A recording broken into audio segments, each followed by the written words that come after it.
Good morning વિદ્યાર્થી મિત્રો, આજે આપણે પ્રકરણ 10 વર્તુળ વિશે અભ્યાસ કરીશું. આપણે ધોરણ 9માં વર્તુળના કેટલાક ભાગો જેવા કે જીવા, ચાપ, વૃત્તખંડ, વૃત્તાંશ વગેરે વિશે અભ્યાસ કરેલો. આ ઉપરાંત વર્તુળના કેટલાક ગુણધર્મો વિશે પણ અભ્યાસ કરેલો. આજે આ પ્રકરણમાં પણ આપણે વર્તુળના બીજા કેટલાક નવા ગુણધર્મો વિશે અભ્યાસ કરીશું.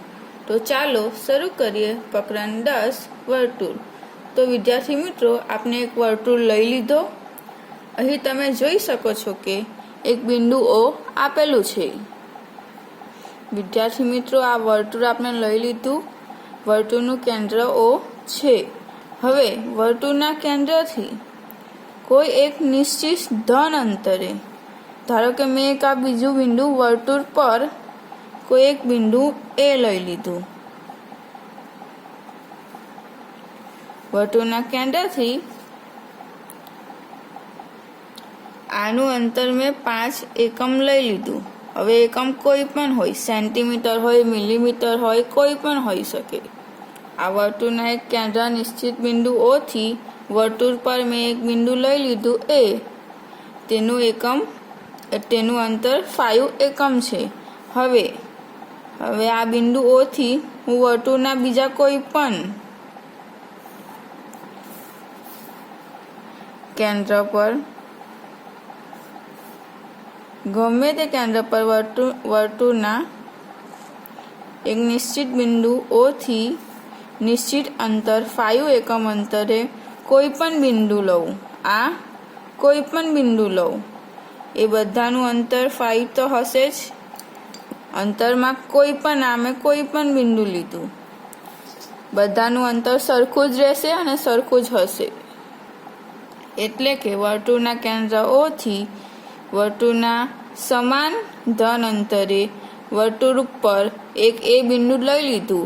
તેનું અંતર 5 છે. તો આપણે આ જે બીજા બિંદુઓ લીધા છે તે બધાનું અંતર પણ સરખું જ હશે, 5 એકમ જ રહેશે.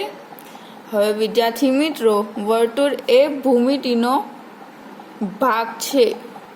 તો કોઈ ભૌમિતિક આકૃતિની આપણે વ્યાખ્યા આપવી હોય તો આપણે તે ભાગની આકૃતિ જાણતા હોઈએ તો આપણે તે ખૂબ જ સરળતાથી આપી શકીએ છીએ.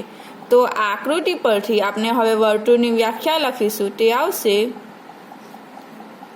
થશે વર્તુળની વ્યાખ્યા લખીએ તો હવે આપણે સમતલના, આ સમતલ થયું આપનું, સમતલના કોઈ નિશ્ચિત બિંદુથી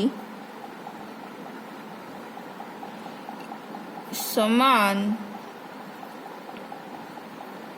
ધન અંતરે આવેલા બિંદુઓના અથવા એમ બી લખી શકીએ, સમતલના બિંદુઓના ગણને વર્તુળ કહે છે. એટલે વિદ્યાર્થી મિત્રો, આ સમતલ છે. સમતલના કોઈ નિશ્ચિત બિંદુ, આ એક નિશ્ચિત બિંદુ O છે. બિંદુથી સમાન ધન અંતરે, અંતર હંમેશા ધનમાં જ આવે, સમાન ધન અંતરે આવેલા બિંદુઓના સમૂહને, એટલે કે બિંદુઓના ગણને. આ બિંદુઓનું ગણ થયું 1, 2, 3, 4, બંને એક જ સમાન નિશ્ચિત અંતરે આવેલા છે. બિંદુઓના ગણને વર્તુળ કહે છે. ઘન કહો, નહીં તો અહીંયા બિંદુઓનો સમૂહ થયો એક, અથવા તો બિંદુઓનો ગણ, બંને સેમ જ છે. બિંદુઓનો ગણ અથવા તો બિંદુઓનો સમૂહ ને વર્તુળ કહે છે. વિદ્યાર્થી મિત્રો, આ સમાન ધન અંતર અને સમતલના બિંદુઓના ગણની ઇમ્પોર્ટન્ટ છે, યાદ રાખજો. એટલે સમતલના કોઈ નિશ્ચિત બિંદુથી સમાન ધન અંતરે આવેલા સમતલના એક જ સમતલમાં હોવા જોઈએ બિંદુઓના ગણને વર્તુળ કહે છે. હવે વિદ્યાર્થી મિત્રો, આ જે ઓ છે જે નિશ્ચિત બિંદુ છે તે વર્તુળનું કેન્દ્ર છે અને આ છે તે વર્તુળની ત્રિજ્યા છે. હવે આપણે વર્તુળનું સાંકેતિક સ્વરૂપ જોઈએ તો તેને કેવી રીતના લખાય. વર્તુળની નિશાની છે આ ફર્સ્ટ ગોળ અને વચ્ચે ટપકું. આ વર્તુળનું સાંકેતિક સ્વરૂપ. કાઉન્સમાં વર્તુળનું કેન્દ્ર જે હોય તે અહીંયા ઓ છે. ઓ અલ્પવિરામ ઓ એ વર્તુળની ત્રિજ્યા છે. ઓ એ વર્તુળને સાંકેતિક સ્વરૂપમાં આવી રીતના લખાય.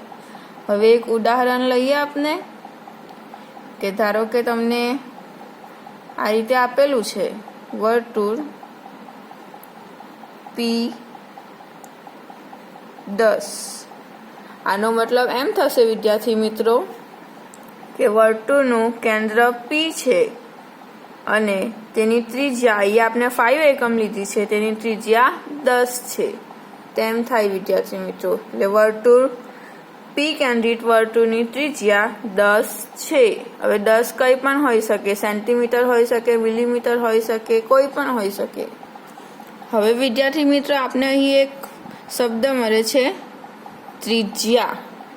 તો ત્રિજ્યા કોને કહેવાય? અહીંયાથી અહીંયા સુધી એટલે રેખાના એક સીમિત ભાગને ત્રિજ્યા કહેવાય. આપણે તમે ધોરણ 9માં ભણી આવેલા છો. રેખાના એક સીમિત ભાગને ત્રિજ્યા કહેવાય છે. ત્રિજ્યાને આપણે માપ સ્વરૂપે તો જોયું 10 સેન્ટીમીટર તો 5 એકમ. હવે એક આપણે ભૌમિતિક આકાર સ્વરૂપે તેને જોઈએ.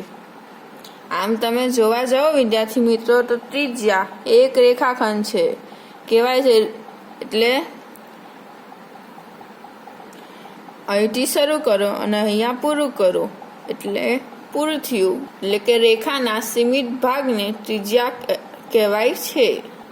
અહીં વિદ્યાર્થી મિત્રો આપને એક વિશિષ્ટ પ્રકારનો રેખાખંડ મળે છે.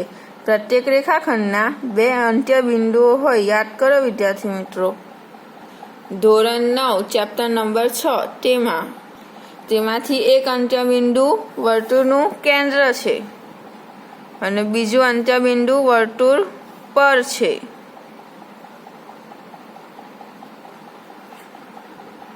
અને આ રીતે આપણે જે આ રેખાખંડ દોર્યો તે રેખાખંડને વર્તુળની ત્રિજ્યા કહેવાય છે. આ રેખાખંડને વર્તુળની ત્રિજ્યા કહે છે. એટલે કે વિદ્યાર્થી મિત્રો, કહેવાનો મતલબ એટલો જ છે કે જે રેખાખંડનો એક અંત્ય બિંદુ વર્તુળનું કેન્દ્ર હોય અને બીજું અંત્ય બિંદુ વર્તુળ પર હોય તેવા રેખાખંડને વર્તુળની ત્રિજ્યા કહેવાય છે. હવે આપણે વાત કરીએ વર્તુળની જીવાની.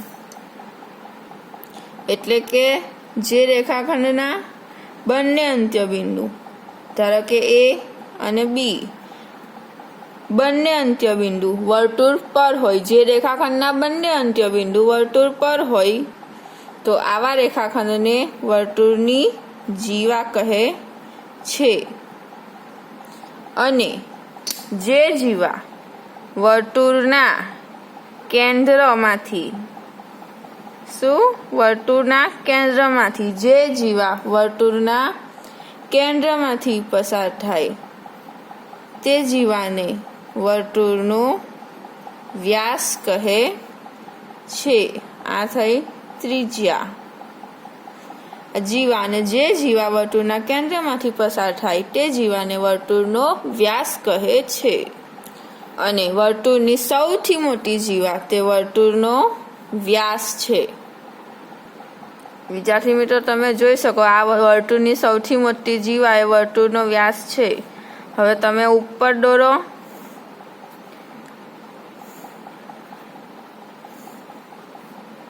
ગમે એટલી જીવા દોરો, ઉપર દોરો કે પછી આ નીચે દોરો, તમે ગમે તેટલી જીવા દોરો પણ તે તમને વ્યાસથી મોટી મળવાની નથી. એટલે વર્તુળની સૌથી મોટી જીવા તે વર્તુળનો વ્યાસ છે. હવે વિદ્યાર્થી મિત્રો, આ પરથી તમને એક એવો પ્રશ્ન પૂછાઈ શકે. આપણે અહીં આપેલું છે કે વર્તુળ P10 એટલે પી કેન્દ્રિત વર્તુળની ત્રિજ્યા 10 છે. તો તમને એવો ક્વેશ્ચન પૂછાઈ શકે કે આપેલ વર્તુળની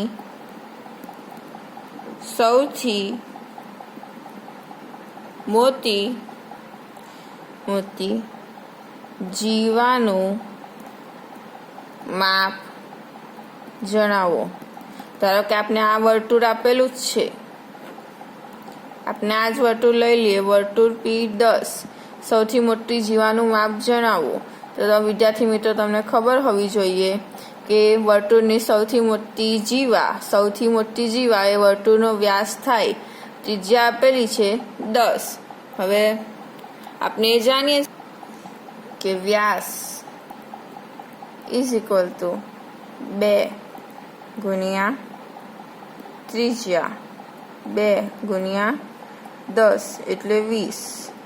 આપનો જવાબ થાય 20. આપેલ વર્તુળની સૌથી મોટી જીવા આપેલ વર્તુળની સૌથી મોટી જીવા 20 છે. હવે વિદ્યાર્થી મિત્રો આપણે હવે ધોરણ 10 માં પ્રવેશીએ. હવે વિદ્યાર્થી આપણે જોઈ ગયા કે નિશ્ચિત બિંદુથી આયરા બિંદુઓના ગણને સમૂહને હવે આપણે જાણીએ છીએ કે વર્તુળ છે તે અસંખ્ય બિંદુઓનું બનેલું છે. હવે એ બિંદુઓ ગમે ત્યાં હોઈ શકે, અસંખ્ય બિંદુઓનું બનેલું છે. આપણે જાણીએ છીએ વર્તુળ એ અસંખ્ય બિંદુઓનું બનેલું છે. આ વર્તુળ સમતલ છે. જે આ બિંદુઓ આપેલા છે A, B, હું ધારો કે એમને નામ આપી દઉં, તે વર્તુળની બહારનો ભાગ છે. આ રેડ કલરથી જે મેં દોર્યું છે એ વર્તુળનો ભાગ છે. એટલે વર્તુળ પર આ બધા જે બિંદુઓ છે મેં દોરેલા છે તે વર્તુળ પર છે. અને આ જે બિંદુઓ દોરેલા છે E,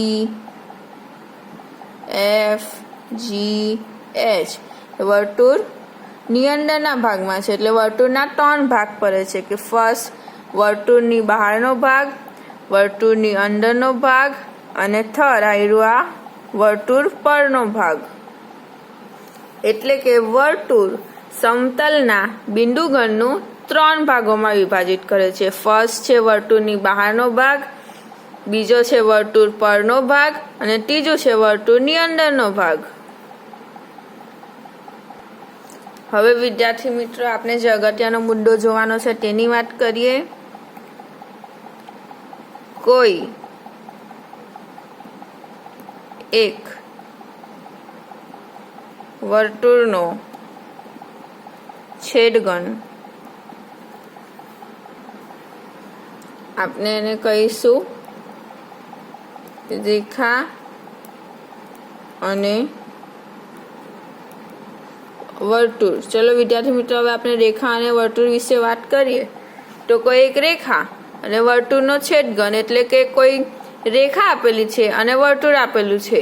તો રેખા અને વર્તુળ એકબીજાને કઈ રીતના સ્પર્શી શકે તેની વાત કરીએ. તો ધારો કે કોઈ એક રેખા આ રીતના આપેલી છે, રેખા L આ રીતે આપેલી છે કે જ્યાં નથી મળવું આપણે. એટલે કે આ વર્તુળ P કેન્દ્રિત વર્તુળ P છે અને રેખા L છે. આ બંને રેખા L અને વર્તુળ P બંને એકબીજાને ક્યાંય પણ છેદતા નથી. એટલે કે રેખા અને વર્તુળનો છેદગણ 3 ઓપ્શન પડે. કોઈ પણ રેખા L અને વર્તુળ P નો છેદગણ એક પણ બિંદુમાં છેદતા નથી એટલે 0 આવે.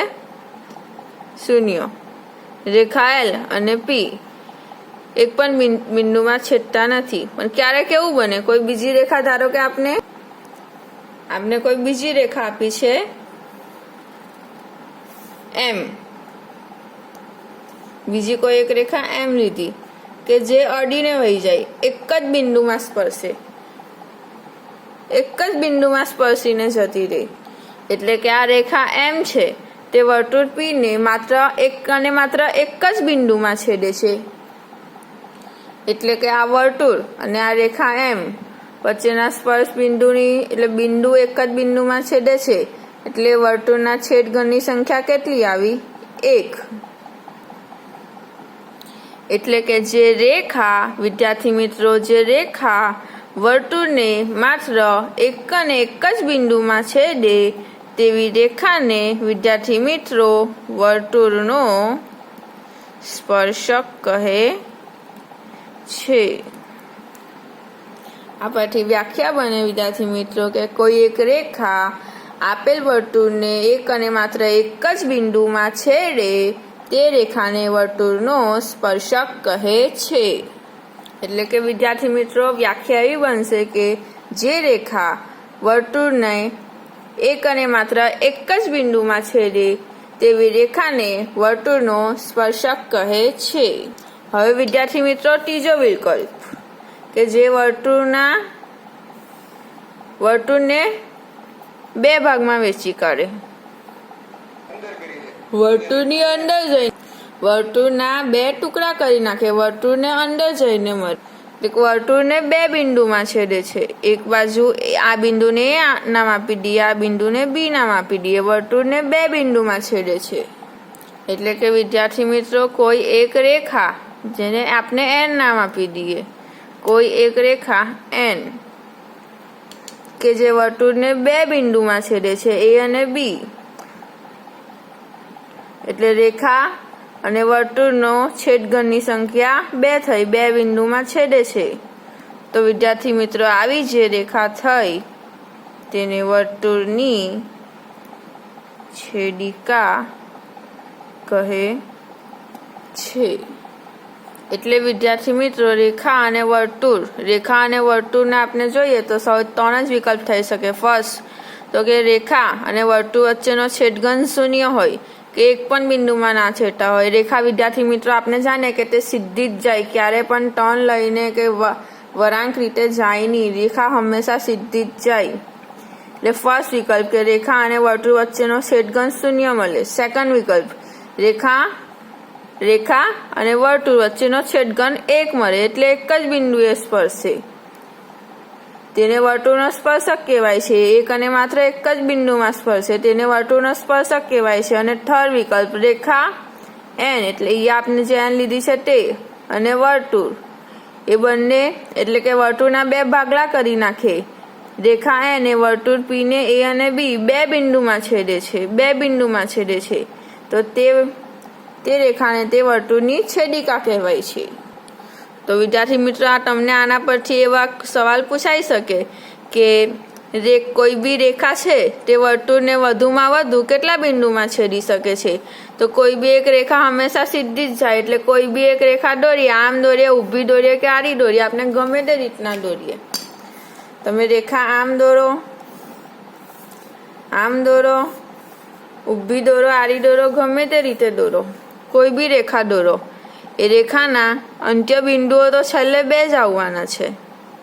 એટલે કોઈ બી એક રેખા વર્તુળને વધુમાં વધુ 2 બિંદુઓમાં છેદી શકે છે, આવો તમને સવાલ પૂછાઈ શકે। તો હવે રેખા અને વર્તુળને લગતા કેટલાક સવાલો છે તે આપણે જોઈ લઈએ। તો વિદ્યાર્થી મિત્રો હવે વર્તુળ પછી કેટલાક ક્વેશ્ચન પૂછી શકાય તે જોઈ લઈએ। આ વર્તુળ આપણે એક લઈ લીધું, ઓ કેન્દ્રિત વર્તુળ લઈ લીધું, વર્તુળના એક બિંદુ પરથી કેટલા સ્પર્શક દોરી શકાય છે? તો વિદ્યાર્થી મિત્રો ધારો કે આપણે કોઈ આ વર્તુળ પર એક બિંદુ એ આપી દીધું છે, તો વર્તુળ પરના કોઈ એક બિંદુ પરથી કેટલા સ્પર્શક દોરી શકાય છે? સ્પર્શક એટલે વર્તુળને ટચ કરીને નીકળી જાય, આપણે જે રેખા એમ જોઈલી તે।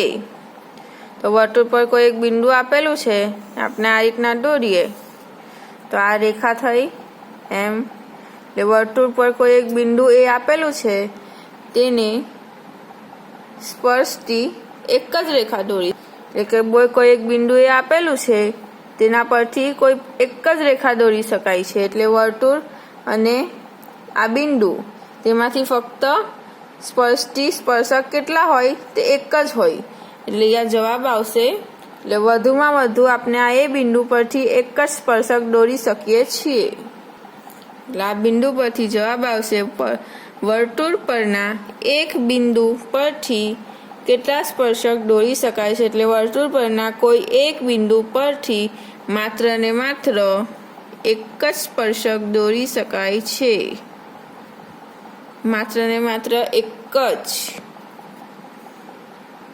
બીજો છે વર્તુળના સ્પર્શકને સમાંતર બીજા કેટલા સ્પર્શકો દોરી શકાય છે. તો આ વર્તુળનો સ્પર્શક છે, વર્તુળના સ્પર્શકને સમાંતર એટલે સરખા. તો આ સ્પર્શક છે તેને સમાંતર, તો બીજો સ્પર્શક અહીંયા દોરી શકાય, જેને આપણે એન રેખા કહી દઈએ. એટલે વર્તુળના સ્પર્શકને સમાંતર વધુમાં વધુ બે જ, માત્ર બે જ સ્પર્શકો દોરી શકાય. વર્તુળના સ્પર્શકને સમાંતર માત્ર બે જ સ્પર્શકો દોરી શકાય છે. હવે થર્ડ છે વર્તુળની છેદિકાને સમાંતર કેટલા સ્પર્શકો દોરી શકાય છે. વર્તુળની છેદિકા, છેદિકા એટલે વર્તુળને બે ભાગો, બે બિંદુએ છેદે એટલે વર્તુળના બે ભાગ કરે. ધારો કે આને જ આપણે સમાંતર લઈ લઈએ છેદિકા, જે રેખા વર્તુળને બે અંત્ય બિંદુમાં છેદે. આ બે અંત્ય બિંદુ થઈ ગયા સી ડી, બે અંત્ય બિંદુમાં છેદે એટલે વર્તુળના બે ભાગ કરી નાખે.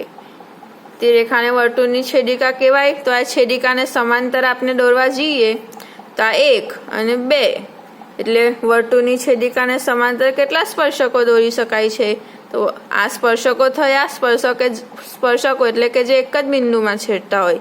એટલે વર્તુળની છેદિકાને સમાંતર વધુમાં વધુ આપણે બે સ્પર્શકો દોરી શકીએ છીએ, માત્ર બે જ. હવે વર્તુળના અંદરના ભાગમાં આવેલ કેન્દ્રમાંથી કેટલા સ્પર્શકો દોરી શકાય છે. હવે આપણે આગળ જોયું તે પ્રમાણે આ વર્તુળ છે તે સમતલનું 3 ભાગમાં વિભાજિત કરે. વર્તુળનો બહારનો ભાગ, વર્તુળનો અંદરનો ભાગ અને ત્રીજો વર્તુળ પરનો ભાગ. આ જે રેડ કલરની એટલે વર્તુળ પરનો ભાગ. વર્તુળની અંદરનો ભાગ, ધારો કે આપણે કોઈ એક બિંદુ વર્તુળની અંદરના ભાગમાં આપેલું છે, એક્સ બિંદુ આપેલું છે. કેન્દ્રમાંથી કેટલા એટલે વર્તુળના અંદરના ભાગમાં આપેલ કેન્દ્ર, આ કેન્દ્ર એક્સ આપેલું છે, બિંદુ એક્સ આપેલું છે, કેન્દ્રમાંથી કેટલા સ્પર્શકો દોરી શકાય છે. એટલે આ બિંદુ એક્સ માંથી કેટલા સ્પર્શકો દોરી શકાય છે. તો ચલો આપણે બિંદુ એક્સ છે માંથી દોરવાનું છે.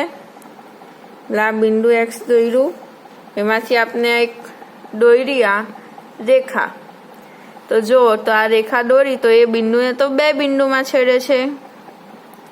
એના આપણે ઈ અને એફ નામ આપી દઈએ કે એક્સ બિંદુમાંથી પસાર થતી આપેલ બિંદુ એક્સ, કેન્દ્ર એક્સ માંથી પસાર થતી રેખા છે તે તો વર્તુળને બે એટલે વર્તુળના બે ભાગ કરી નાખે છે.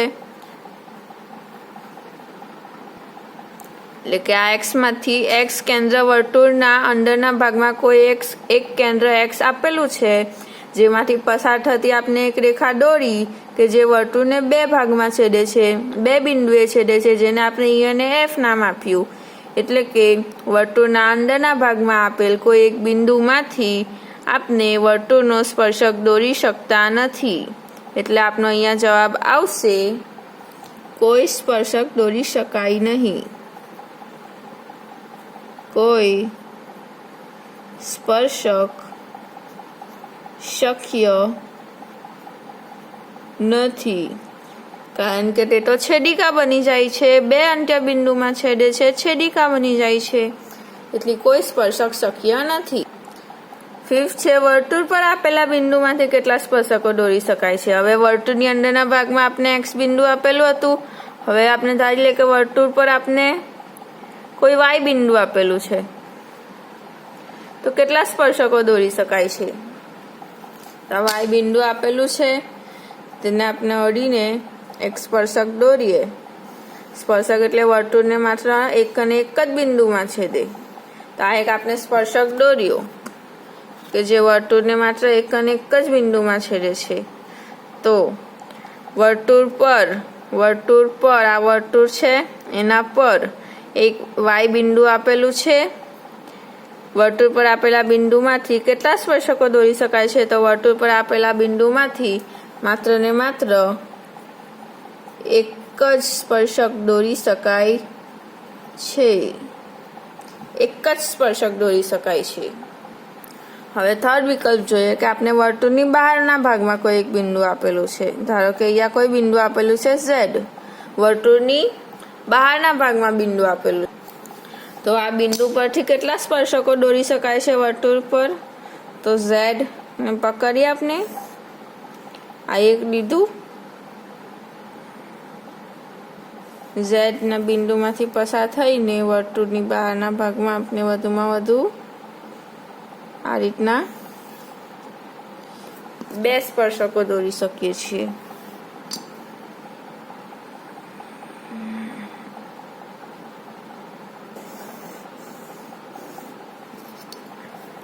એટલે વર્તુળની બહારના ભાગમાં કોઈ બિંદુ આપણે આપેલું હોય, જેને આપણે નામ Z આપ્યું, વર્તુળની બહારના ભાગમાં કોઈ એક બિંદુ આપેલું હોય, તો તે વર્તુળની બહારના ભાગમાં આપેલ બિંદુ પરથી આપણે કેટલા સ્પર્શકો દોરી શકીએ? તો 2, 1 અને 2, એટલે વર્તુળની બહારના ભાગમાં આવેલા બિંદુમાંથી આપણે 2 સ્પર્શકો દોરી શકીએ છીએ। એટલે જો વર્તુળની અંદરના ભાગમાં આપેલું હોય તો કોઈ સ્પર્શક દોરવો શક્ય નથી, કારણ કે તે છેદિકા બનાવી દે છે। જ્યારે વર્તુળ પર આપેલું હોય કોઈ એક બિંદુ તો તેમાંથી એક સ્પર્શક દોરી શકાય છે, અને વર્તુળની બહારના ભાગમાં આપેલું હોય તો તેનાથી આપણે વર્તુળ ઉપર 2 સ્પર્શકો દોરી શકીએ છીએ। વર્તુળ પર 2 સ્પર્શકો દોરી શકીએ છીએ। હવે આપણે આ એક સ્પર્શક દોર્યો, એટલે કે એક રેખા દોરી, એને નામ આપી દઈએ કે જે રેખા વર્તુળને એક અને માત્ર એક જ બિંદુમાં છેદે તે રેખાને વર્તુળનો સ્પર્શક કહેવાય છે। હવે આ સ્પર્શક અને આ વર્તુળની ત્રિજ્યા દોરી, કેન્દ્રથી વર્તુળ પરનું કોઈ બિંદુ, આ મળ્યો રેખાખંડ, મળ્યા 2 બિંદુ, રેખા, આ થઈ વર્તુળની ત્રિજ્યા અને આ થયો સ્પર્શક। તો વર્તુળની ત્રિજ્યા અને વર્તુળના સ્પર્શક વચ્ચે આ 90 ડિગ્રીનો ખૂણો થાય છે હંમેશા, જે છે તમારી થિયરમ 10.1, પ્રમેય 10.1। તે આપણે નેક્સ્ટ ટાઈમ જોઈશું।